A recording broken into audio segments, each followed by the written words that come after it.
Welcome back to NHL Tonight. Your deadline recap. The final 24 hours of trade deadline.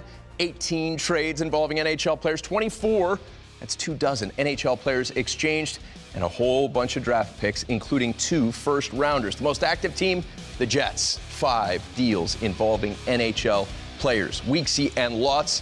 Let's start with Lotz, because he literally has been here since like 7 in the morning, and no one was more fired up than you. Final thoughts as you think back on this day and this whole season of trades leading up to today.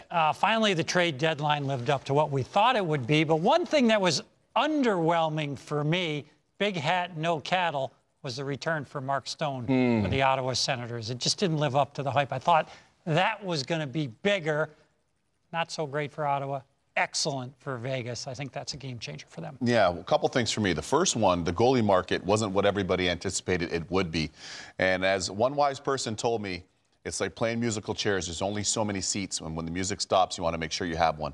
That always complicates things when you're trying to move goalies lots. As you know, we've talked about this many times. So some of the goalies we anticipated and people had spoken about and figured would move didn't necessarily move.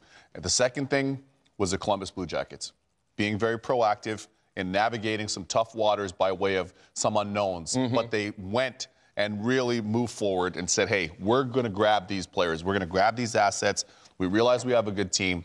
We're going to be very bold and be very much on their toes, I got to say. And they won the trade deadline, as far as I'm concerned, overall, by way of all the moves that they made. Bold is right. Over to EJ and Jaff. Final thoughts from you two. Well, I'm just on my own here now, Tone. Jaff is getting ready for the next show. I just wanted to give you, my 2 cents, too, about what Lott said about the Stone situation. I look at it this way. I think Pierre Dorian kind of blew this up, saying he was going to get all these different assets. At the end of the day, he had absolutely no leverage. The team wasn't able to re-sign him. They are not making the playoffs. They had to get something in return. They ended up getting, I think, a very good young defenseman in return who is further along in his development than a first-round pick. They get a second-round pick, and they also get another player. It's not great, but they had no leverage, 0 leverage in this, and they had to do the best they could, and I think that they probably did based on the offers they had.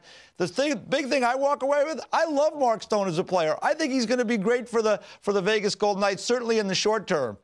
But 8 years at $9.5 million per season, that is a lot of money for a right winger in this league. So I wish the Vegas Golden Knights and Mark Stone well. It's a great day for him. I think short term it's a terrific move. He's going to help them. But 2, 3, 4, 5, 6, 7, 8 years down the road, we'll see how it plays out. It is a big splash move, and we went on Twitter to ask NHL fans who they thought had the most impactful trade deadline. Here's some of the responses on Twitter.com.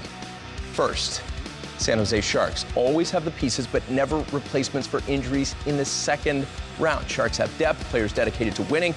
Adding Nyquist to this already stacked team was a little picture basic move, but bigger picture solid move that deepens that depth. You agree? I agree that that's a good move for the Sharks. Yes, when you have a veteran team, it's hard to have a lot underneath that. So, yes, I agree with that, but I think the Sharks are poised for a long run this year. Yeah, I love the Sharks. Wow. I love the Sharks. I love their build. I love the fact that cohesion tone that you were asking about earlier has really started to come through for them.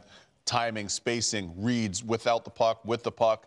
That's all coming together for the Sharks. And one thing for them, I think Marty Jones has another 2 levels, maybe 3 levels to his game. When Marty Jones is on, that guy's on. And I think he could be on just a little bit more bite in the net. And when he's on his A game, he's as good as any top-end goalie in the league. But I think he can dial it up a couple notches right now. Of course, he was between the pipes for that team that played for the Cup back in 2016. But wait until you hear this, Sharks fans. Weeksy, without hesitation earlier, you told me this year's team versus that year's team more competitive. Better, deeper, better. Boom. Lots? There we have it. I think so. Sharks absolutely. fans I love that. where the Sharks are at. Yeah.